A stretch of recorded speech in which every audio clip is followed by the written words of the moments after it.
Aperta a Padova la Camera Ardente per i 3 carabinieri morti nell'esplosione di Castel d'Azzano. Domani a Santa Giustina i funerali di Stato, la presenza del capo dello Stato Mattarella e della Premier Meloni, diretta su Antenna 3 a partire dalle 13:30. Maresciallo ha puntato ai sottotenenti 3 carabinieri morti in servizio, Valerio Daprà, Davide Bernardello e Marco Piffari, promossi di grado per meriti speciali. A Castel d'Azzano la vigilia dei funerali dei 3 militari dell'Arma, la fiaccolata silenziosa per le strade del paese, eseguita l'autopsia alle vittime morte per traumi da schiacciamento.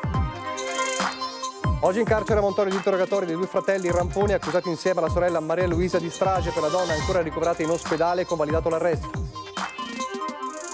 Auto nel Sile con 2 corpi all'interno, sono i figli della 77enne di Milano trovata morta in acqua una settimana fa a Catron. Si tratta di una 55enne e di una 52enne, anche loro seguiti dai servizi sociali. Tragedia della strada a Bigasio, nel Veronese, 77enne disabile a bordo di un quadriciclo investito da un'auto. Ieri sera a Padova, questa mattina a Venezia, 24 ore in Veneto per Matteo Salvini che rilancia la battaglia dell'autonomia, e in corona Alberto Stefani. Alla Fenice le prove generali dell'Opera che domani doveva aprire la stagione cancellata per lo sciopero proclamato per protesta contro la nomina a direttrice musicale di Beatrice Venezzi. Telespettatori di Antenna 3, buonasera e ben ritrovati. Il telegiornale del Veneto e dunque andiamo subito, lo avete visto e sentito dai titoli, da Daniela Sizia che si trova a Padova insieme a Sandro Ponchio, perché dalle 18 è stata aperta la Camera Ardente per i 3 carabinieri morti nella strage, nell'esplosione di Castel d'Azzano. E allora, Daniela, dovrebbero arrivare fra poco i feretri. Buongiorno, buonasera anzi.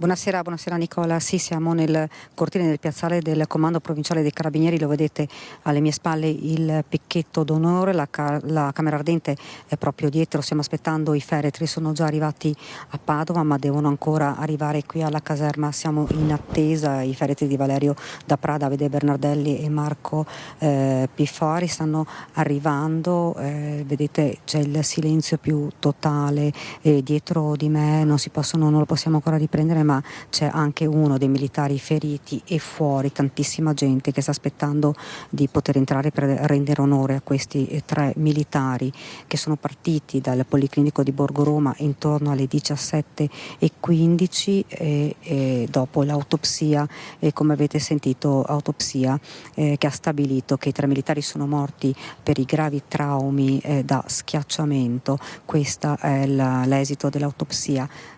Io mi sto per fermare perché stanno arrivando e io ti lascio queste immagini, Nicola, stanno per entrare, li stiamo sentendo, eccoli qua, ti lascio un attimo queste immagini in silenzio. Lascia pure queste immagini, vediamo l'arrivo.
Aspettiamo anche l'arrivo del 3° feretro, in arrivo al comando dei carabinieri.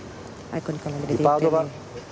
Le bare, Nicola, sono ovviamente avvolte dalla bandiera, dal tricolore. Ecco qua il 3° feretro che sta entrando.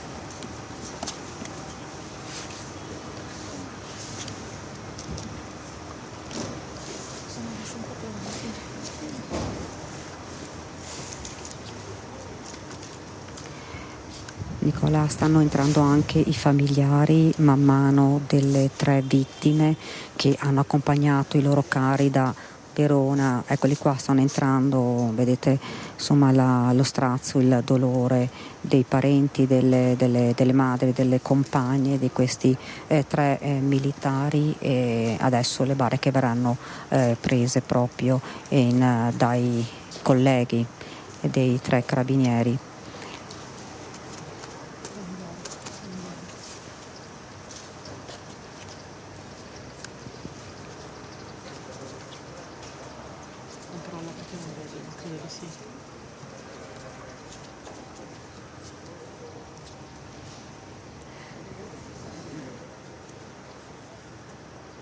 Vedi Cristian, secondo me?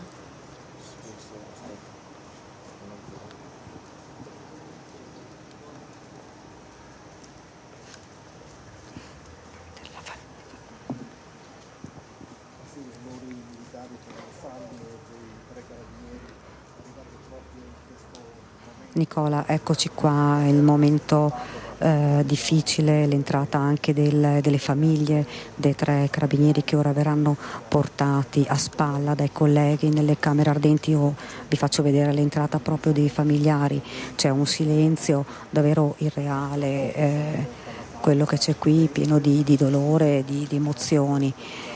Camera ardente, come ti dicevo, che sarà aperta da adesso fino a mezzanotte, poi da domani mattina alle 6 fino alle 2 del pomeriggio, poi alle 16 il funerale di Stato nella Basilica di Santa Giustina qua a Padova, alla presenza del Presidente della Repubblica Mattarella, della Premier Giorgia Meloni e poi dei Presidenti di Camera e Senato, e ci sarà un minuto di silenzio durante i funerali di Stato in tutte le scuole.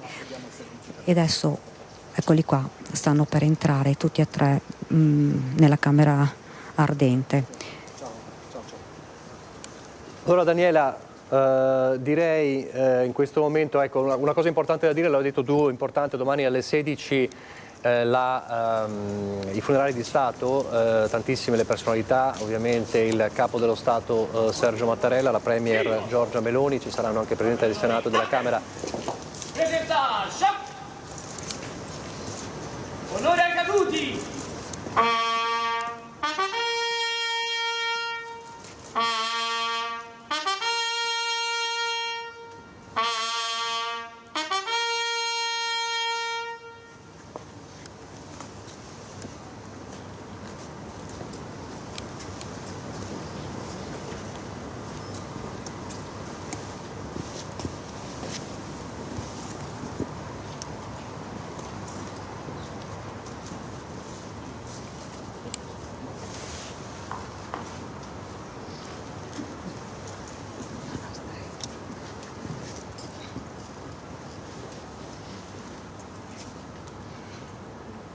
Nicola, mentre stiamo vedendo queste immagini, volevo anche dirti che fuori dalla caserma, qui ci sono davvero tantissimi cittadini che sono arrivati addirittura con delle piccole bandiere italiane, sono arrivati con i fiori pronti per poter entrare e rendere omaggio ai 3 carabinieri morti in questa strage a Casteldazzano. Domani, ve lo ricordo e ve lo ricorderemo, dalle 13:30 saremo in diretta con un'edizione straordinaria subito dopo i nostri telegiornali della prima edizione, anche se ovviamente apriremo finestre nella prima edizione dalle 13:30. Edizione straordinaria, vi racconteremo l'attesa per i funerali di Stato con i nostri inviati a Padova, e poi vi racconteremo in diretta i funerali di Stato, quindi domani un pomeriggio per seguire una giornata davvero di dolore e di lutto nazionale, in cui l'Italia si fermerà per rendere omaggio ai 3 carabinieri caduti. Allora facciamo così, ci lasciamo con queste immagini, Daniela, poi ti ricollegherai su Venezia e su Treviso, perché c'è da dire che i 3 carabinieri morti nell'esplosione sono stati promossi per meriti speciali, e domani appunto una giornata di lutto e di dolore che vi racconteremo in diretta, mentre anche il terzo feretro entra nella camera ardente. Il servizio.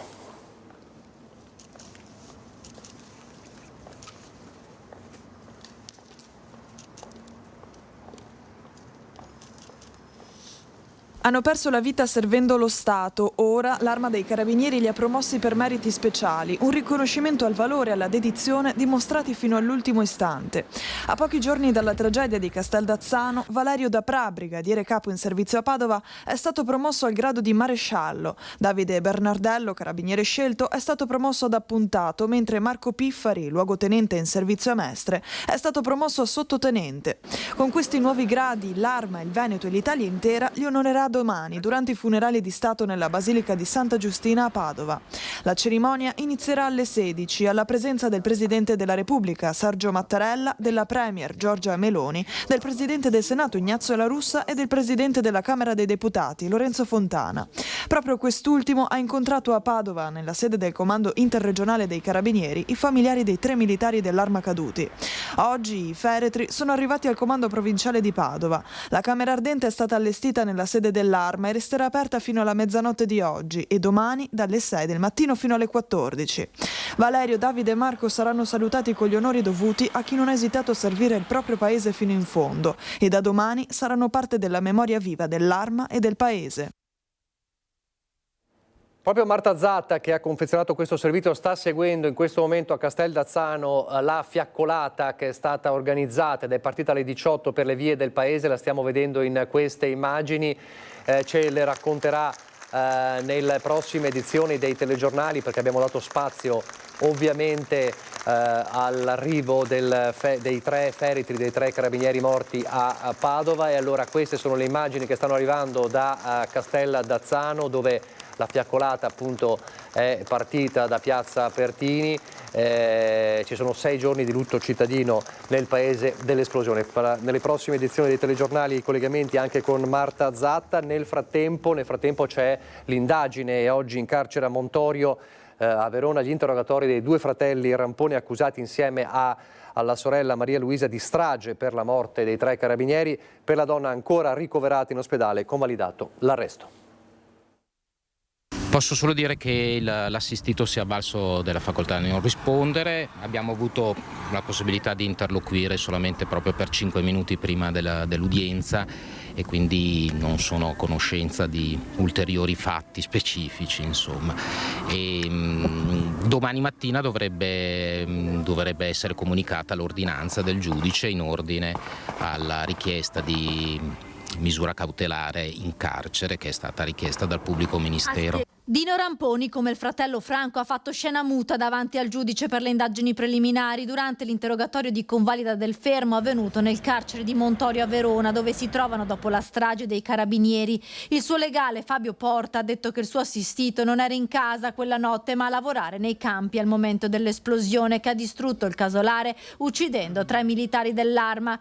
Il giudice nelle prossime ore si pronuncerà sulla richiesta di convalida della misura cautelare in carcere richiesta dal pubblico ministero che segue le indagini. Anche Franco Ramponi si è avvalso della facoltà di non rispondere nell'interrogatorio di garanzia. Dal suo avvocato nessun commento all'uscita del carcere di Montorio. Non dico nulla. Anche questo avvocato ha parlato o no? Solo questo? Non dico nulla, mi dispiace. Ma è dispiaciuto umanamente per i 3 carabinieri morti? Assolutamente sì. Per la sorella Maria Luisa Ramponi, ricoverata in coma e intubata in terapia intensiva all'ospedale Borgo Trento, è stato convalidato l'arresto. La donna non sarebbe in pericolo di vita. È stata lei ad azionare l'innesco che ha fatto saltare in aria il casolare. I 3 fratelli Ramponi sono accusati di strage, resistenza pubblica ufficiale e detenzione di armi. Nelle scorse ore è stata eseguita invece l'autopsia sui corpi di Marco Piffari, Valerio Daprà e Davide Bernardello. I 3 carabinieri rimasti uccisi sarebbero morti per traumi da schiacciamento. Sono invece stabili le condizioni dei 3 carabinieri ancora ricoverati negli ospedali veronesi. C'è un collegamento flash adesso da Silea con Elena Dal Forno e Nicola Marcato, poi approfondiremo meglio nel telegiornale di Venezia e di Treviso, soprattutto il ritrovamento di 2 cadaveri in un'auto che si trovava all'interno del Sile, un'altra storia terribile. Elena, buonasera. Sì, buonasera a te Nicola, buonasera a tutti gli spettatori di Antenna 3. Qui alle mie spalle, come vedete, ancora al lavoro Vigili del Fuoco e Carabinieri, perché nel pomeriggio è stata rinvenuta l'auto con a bordo 2 persone, un uomo di 52 anni e una donna di 55 anni, 2 fratelli che sono i figli della signora che era stata ritrovata davanti ad H Farm a Roncade qualche giorno fa, il 10 ottobre. Chiaramente al vaglio dei PM e dei carabinieri e dei vigili del fuoco tutta la dinamica, quindi bisognerà ricostruire che cosa sia accaduto. Comunque è stata recuperata quest'auto, una Renault grigia, nel pomeriggio dai sommozzatori dei vigili del fuoco e si attende ovviamente di sapere che cosa sia accaduto. Non si sa la dinamica, però abbiamo 3 persone decedute, 3 persone che risiedevano nel comune di Mirano e 3 persone che erano anche seguite dai servizi sociali di Mirano, quindi bisognerà anche indagare quale sia stato lo stato mentale di queste persone, se si tratta di un gesto volontario o di un terribile incidente.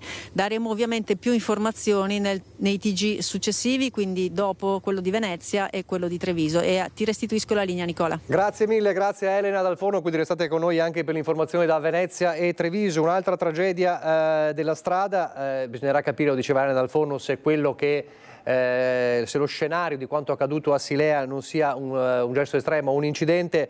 Può essere che si tratti di un gesto estremo, non lo sappiamo ancora. Una tragedia della strada invece sicuramente lo è quella accaduta alle 12 di oggi a Vigasio, in provincia di Verona, dove un anziano disabile, un 77enne, Umberto Pierantonio, è morto dopo essersi scontrato frontalmente con un'auto mentre era a bordo del suo veicolo, un quadriciclo che da una quindicina di anni utilizzava per girare in paese dopo la disabilità che lo aveva colpito. Il 77enne è stato travolto da un'auto, restando ucciso sul colpo. Sul posto si trovava anche la moglie della vittima sotto shock e poi è stata accompagnata a casa dal sindaco di Vigasio. Questa è la cronaca, ma poi c'è una pagina anche della politica e non possiamo non partire da quanto accaduto ieri sera a Padova, ma anche questa mattina a Venezia. 24 ore intense di Matteo Salvini in Veneto. Avremo un risultato straordinario e l'autonomia entro il 2025, il governatore del Veneto verrà a Roma a firmare le preintese, quindi dopo 30 anni di battaglie, dopo un referendum che ha coinvolto milioni di veneti, diciamo che da segretario della Lega non posso che essere contento. Per la Lega, del resto, è la madre di tutte le battaglie, è e sarà l'autonomia il leitmotiv della campagna elettorale. Lo stesso segretario Salvini lo ha ribadito in visita all'aeroporto di Venezia all'indomani del lancio ufficiale della candidatura di Alberto Stefani al Palageox di Padova davanti a 3.000 persone, militanti e ancora futuribili candidati. Ma sarà soprattutto un Veneto responsabile, un Veneto che riconosce nell'autonomia e nel federalismo fiscale 2 grandi riforme per il futuro di questo Paese. L'autonomia differenziata, richiesta a gran voce dai veneti, che permetterà di avvicinare decisore e territorio. Noi la responsabilità vogliamo assumercela, perché le responsabilità non ci fanno paura. Questo è il mantra leghista da qui alla data del voto, con la strategia elettorale di fatto delineata dal palco. In lista ci saranno tanti amministratori, ha detto Salvini, poi l'annuncio del governatore uscente. Parlandone con Alberto ho solo una soluzione per diventare un problema reale. Mi candido capolista in tutte le province. Problema, termine ricorrente in questi giorni, con il segretario leghista che ne dà un'interpretazione autentica, lasciando intendere, seppur implicitamente, chi sia il mandante politico da ricercare tra gli alleati. Quindi Zaia per chi era un problema? Ma magari pensa a qualcuno che non ha voluto liste civiche, liste personali. Secondo me è sempre un errore limitare la possibilità di scelta per i cittadini, per gli elettori. Salvini che smentisce le voci per cui la Lega potrebbe sdoppiarsi, da un lato una Lega nazionale, dall'altro una settentrionale guidata da Zaia su modello della CDU-CSU tedesca. E anche oggi sul Corriere della Sera non ci azzeccano. Tanti i nodi ancora da sciogliere, con il nuovo protagonista che sembra volersi smarcare da polemiche, strategie e ricostruzioni. Amministrare, fare e cercare di portare a casa risultati. Questo è quello che conta. I veneti sono un popolo pratico, non amano le polemiche e quindi chi vorrà fare polemica la farà da solo. E poi ci sono le reazioni sia del centrosinistra ma anche degli alleati del centrodestra. Mi ha copiato, no? La battuta, io sarò capolista in tutte le liste per Forza Italia e Luca sarà capolista per la Lega, anche lui in tutte le liste. Ma intanto è una bella sfida. Però ritengo anche che la Lega abbia fatto bene, oggettivamente. Alleati sì, ma di fatto rivali. Flavio Tosi è pronto al duello con Luca Zaia, una sfida nella sfida, calcolando che i rapporti tra i due non sono mai stati idilliaci. Si naviga per il centrodestra, ma si rema ognuno per il proprio partito. Forza Italia vuole incidere e lo vuole fare con i numeri. La giunta la si costruisce sulla base dei risultati elettorali. Chiaro che c'è una richiesta precisa, avanzata dal nostro segretario nazionale, nonché vice premier, che è il mio leader Antonio Tajani, che ha chiesto di poter esprimere nella figura di Flavio Tosi il futuro assessore alla sanità, ma anche questo lo vedi dopo. Il principio base è sempre lo stesso: in campagna elettorale nessuno è amico e le stoccate possono arrivare in qualsiasi momento. Così il meloniano Marco Della Pietra commenta quanto accaduto sul palco leghista del Palageox. Sarebbe grave se la Lega non parlasse di autonomia, quindi bene che se ne parli. Certo è che magari adesso la prima autonomia che ci sarebbe anche da prendere magari è quella da parte di Stefani da Zaia. Tranchant il centro-sinistra con Giovanni Manildo. Il Veneto deve voltare pagina, al Palageox, fa intendere l'avvocato, c'era il passato. Il Veneto del futuro deve essere in discontinuità con gli ultimi 30 anni e gli ultimi 15 anni del governo di centrodestra. Sento dire che i temi più importanti sono sanità, sociale, ambiente, giovani, proprio i temi su cui noi abbiamo posto l'attenzione, e la Lega negli ultimi 15 anni non ha fatto nulla, anzi ha creato il problema e non ha affrontato determinate criticità. Penso che sia arrivato il momento di scegliere e la scelta sarà sicuramente per la discontinuità. Si sono svolte oggi alla Fenice le prove generali dell'opera Wozzeck di Alban Berg, prevista per domani alla Fenice, cancellata per lo sciopero indetto il caso di Beatrice Venezzi, che sapete e conoscete tutti. Dalle immagini che abbiamo visto derivate direttamente dalla Fenice si nota che a dirigere le prove non c'era la direttrice Venezzi, motivo ovviamente dello scontro sindacale. Orchestra e coro si esibiranno domani gratuitamente in campo Sant'Angelo. La tensione insomma resta a Venezia sul caso di Beatrice Venezzi. Era l'ultima notizia, adesso vi lascio al meteo, poi il telegiornale di Venezia, ripartiremo dal caso che abbiamo visto poco fa di Silea, poi torneremo ovviamente sulla strage di Castella d'Azzano. Vi ricordo dalle 13:30 di domani un'edizione straordinaria per raccontare il pomeriggio di dolore per i funerali di Stato per i 3 carabinieri uccisi. A fra poco.